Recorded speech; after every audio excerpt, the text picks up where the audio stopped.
们要来跟世界各地的莲友们报告。第二个公案，我们做任何事情要顺情而化啦，顺那个当时发展的实际情形，我们来做一个很明确的处理，这就顺情而化。有一个净土中的朋友啊，他得了癌症。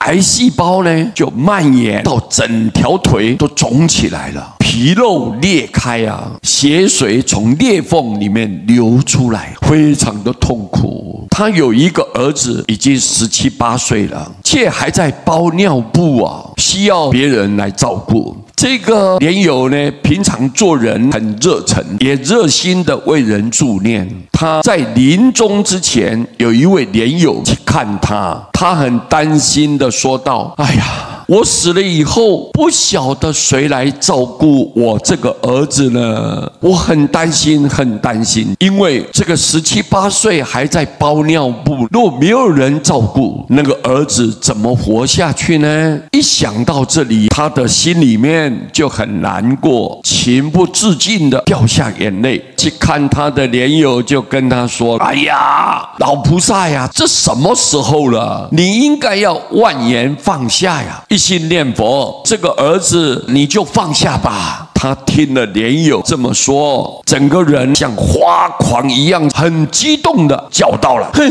我知道他不是你儿子，你才说这个风凉话，说什么万言放下。要是你儿子，我看你都会放下，我不相信你会放下。”就这么回答。当他情绪很激动的时候，任谁都劝不了的时候呢，他的女儿很孝顺，一直拜佛求佛。后来凑巧有一位法师去看他，摸着他肿痛的脚啊，轻柔的对他说：“哎呀，老菩萨，你这一双脚啊，已经为众生走了很多的路啊，你的功德都回向到哪里呢？”这样子问他。他听法师一说，忽然间呢，就平静下来了，回想到自己以前为众生奉献的那一份菩提心，结果他含着眼泪就回答说：“我要西方极乐世界啊。”法师又牵着他那一双经过一次一次打针已经肿胀的手啊，就说了：“你这双手已经为众生做了很多的好事，你的功德回向到哪里呢？”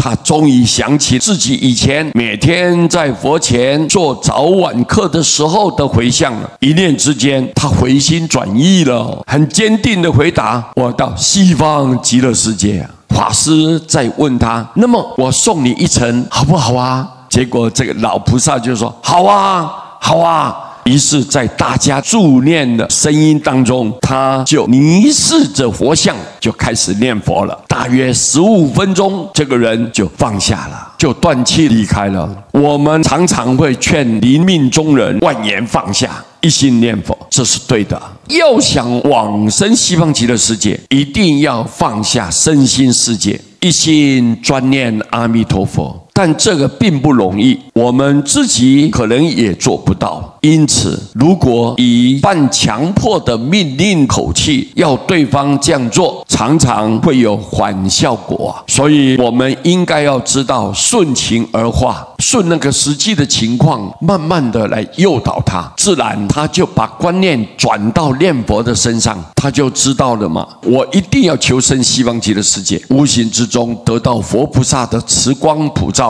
名号的救度，他就离开了这6道轮回。所以我们不是用一种强迫性的一成不变的方式一直逼着他，这个效果不大。所以我们应该要顺情，顺那个实际情况来感化他，引导他离开。所以这个时候是非常关键的时刻。我们知道阿弥陀佛无人不救，无人不渡啊。虽然他的心还不单纯，向往西方的心也没那么坚定，但是只要他听到佛号，他能够愿意接受，欢喜的跟着大众一起念佛，那这样感应道交，佛永远不放弃他。所以这个叫顺情而化的道理在这里，你不能强迫，那他反而反弹了，情绪也会非常的波动，非常的激烈，然后跟你对抗，这样无形中他的念头一想到说他不去了，那就糟糕了。对他来讲，一辈子的辛苦，为宗教付出，为所有各地的道场在关心，结果最后没有办法做一个非常美好的善终，就很可惜。所以我们一定要帮助人家，在最后的临命终时，应该要顺情，顺他的实际情况，慢慢的来辅导，慢慢的感化他。那这样子的话，他就能够到极乐世界。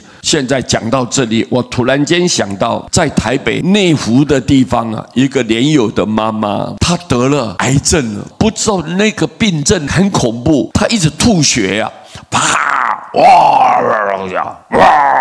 就一直吐血。人了，他最后这个大体还没有往生哦，还有一口气在哦，送回到家了。他的儿子都躲得远远的，为什么？因为他怕说有细菌感染，他是癌症嘛。结果他的亲人都不敢靠近他身边，他们就请师父过去帮他助念。我一看，他的嘴巴已经满口都是血啊！